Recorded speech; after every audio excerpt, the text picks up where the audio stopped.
हजारों भक्त विट्ठल विट्ठल के गूंजते जयकारे और एक ऐसी दिव्य ऊर्जा जिसे आप सच में महसूस कर सकते हैं।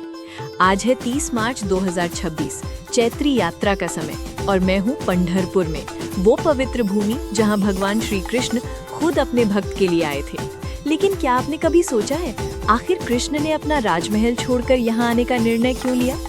मेरे साथ जुड़े रहिए क्योंकि आज मैं आपको पंढरपुर की एक दिन की पूरी आध्यात्मिक यात्रा पर ले जाने वाली हूँ, जहाँ आप देखेंगे शक्तिशाली स्थान, अनसुनी कहानियाँ और दिव्य अनुभव।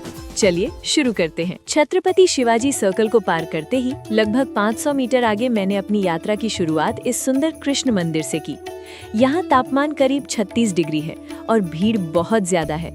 एकादशी के इस पावन दिन पर दूर दूर से लोग यहाँ आए हैं।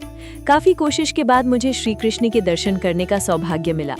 अब यहाँ एक खास बात, पंढरपुर सिर्फ एक मंदिर नहीं है, ये वो जगह है जहाँ द्वारिका से खुद भगवान कृष्ण आए थे। जी हाँ, वही द्वारिका के राजा कृष्ण जिन्होंने अपना राजसी जीवन छोड़कर अपने भक्त से मिलने के लिए यहाँ आने का निर्णय लिया। यही इस जगह की भक्ति की असली ताकत है। यहाँ लोग सड़कों पर ही नाचते गाते हुए विट्ठल के दर्शन के लिए जाते हैं और सच में सड़कें पूरी तरह से भरी हुई हैं। इसके बाद मैं इस भारी भीड़ के साथ आगे बढ़ी और लगभग 700 मीटर दूर पवित्र चंद्रभागा नदी पहुंची। ये नदी सिर्फ पानी नहीं है, ऐसा माना जाता है कि ये आत्मा को शुद्ध करती है। और आज मैं बहुत लकी थी क्योंकि मुझे भक्त पुंडलिक मंदिर के दर्शन मिले। अमेजिंग! अक्सर ये मंदिर पानी में डूबा रहता है, लेकिन आज सच में आशीर्वाद मिला। भक्त पुंडलिक ने अपना पूरा जीवन माता पिता की सेवा में समर्पित कर दिया था। इतनी सच्ची भक्ति कि देवता भी प्रभावित हो गए थे। अब इस कहानी का सबसे पावरफुल पार्ट, जब भक्ति के चरम पर पहुंची तब भगवान कृष्ण ने उनसे मिलने का निर्णय लिया। सबसे प्रसिद्ध मान्यता के अनुसार कृष्ण द्वारिका से यहाँ आए अपना राजसी जीवन छोड़कर सिर्फ अपने भक्त के लिए। लेकिन यहाँ पंढरपुर में एक और रोचक मान्यता भी है। कई लोग मानते हैं कि कृष्ण कर्नाटक की दिशा से नदी के रास्ते शायद नाव से यहाँ आए। वो चाहे जैसे भी आए हों, सच्ची भक्ति हो तो भगवान खुद आपके पास आते हैं। जब कृष्ण पहुँचे तब पुंडलिक अपने माता पिता की सेवा में लगे हुए थे। उन्होंने सेवा नहीं छोड़ी बल्कि एक ईंट फेंककर भगवान से इंतजार करने को कहा और भगवान इंतजार करते रहे। यही क्षण इतिहास बन गया। भगवान उसी ईंट पर खड़े रहे और बने विट्ठल। इसीलिए उन्हें विठोबा भी कहा जाता है। सच्ची भक्ति पूजा में नहीं, सेवा में होती है। घाट से इस्कॉन मंदिर भी दिखाई देता है, जहां जाने के लिए नाव लेनी पड़ती है। मैंने स्नान नहीं किया, लेकिन पानी के छींटों का आनंद लिया। हालांकि यहाँ की साफ सफाई में थोड़ा सुधार होना चाहिए। अब मैं इस भारी भीड़ के साथ विट्ठल रुक्मिणी मंदिर की ओर बढ़ रही हूँ। रास्ते में लगभग 300 मीटर पहले मुझे द्वारिकाधीश मंदिर दिखाई दिया। मैंने इसे बाहर से ही देखा, लेकिन ये हमें कृष्ण के द्वारिका वाले स्वरूप की याद दिलाता है। और आखिरकार वो मोमेंट जिसका मुझे इंतजार था, विट्ठल रुक्मिणी मंदिर। अंदर जाने से पहले मोबाइल और जूते बाहर जमा करने पड़ते हैं। मंदिर ट्रस्ट ने गर्मी से बचाने के लिए बहुत अच्छी व्यवस्था की है। इतनी भीड़ के बावजूद मुझे सिर्फ 30-45 मिनट में मुख्य दर्शन मिल गए। ये सच में ब्लेसिंग था। भगवान विट्ठल को उस ईंट पर खड़े, हाथ कमर पर रखे हुए देखना, ये फीलिंग शब्दों में नहीं बता सकती। यहाँ भगवान को महसूस किया जाता है। पास में रुक्मिणी माता का मंदिर है, जो प्रेम और भक्ति का प्रतीक है। ये जगह संतों की भूमि है। संत तुकाराम, संत ज्ञानेश्वर, संत नामदेव और संत जनाबाई जैसे महान संतों की भक्ति आज भी यहाँ जीवित है। दर्शन के बाद मैंने लड्डू प्रसाद लिया और आसपास की दुकानों में घूमी। मूर्तियाँ, तुलसी माला, मिठाइयाँ, हर चीज बहुत स्पेशल लगती है। 1 किलोमीटर से भी कम दूरी पर है कैकड़ी महाराज मठ और यहाँ आकर मुझे एक अलग ही शांति महसूस हुई। ये सिर्फ मंदिर नहीं, एक लर्निंग प्लेस है।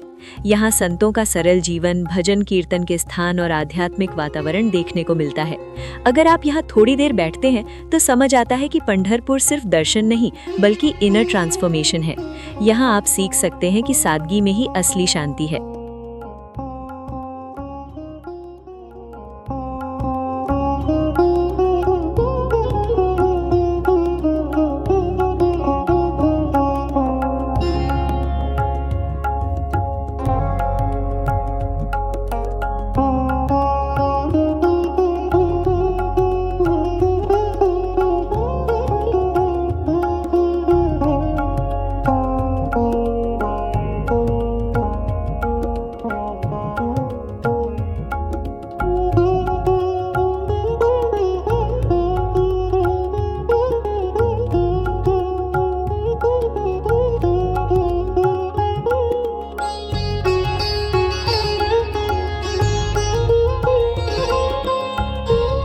दोपहर में आप गोपालपुरा जाकर सिंपल और टेस्टी खाना खा सकते हैं, एकदम परफेक्ट ब्रेक। मेरा आखिरी पड़ाव था संत जनाबाई का घर, राइट। जनाबाई की भक्ति इतनी सच्ची थी कि वो भगवान विट्ठल को अपना दोस्त मानती थी।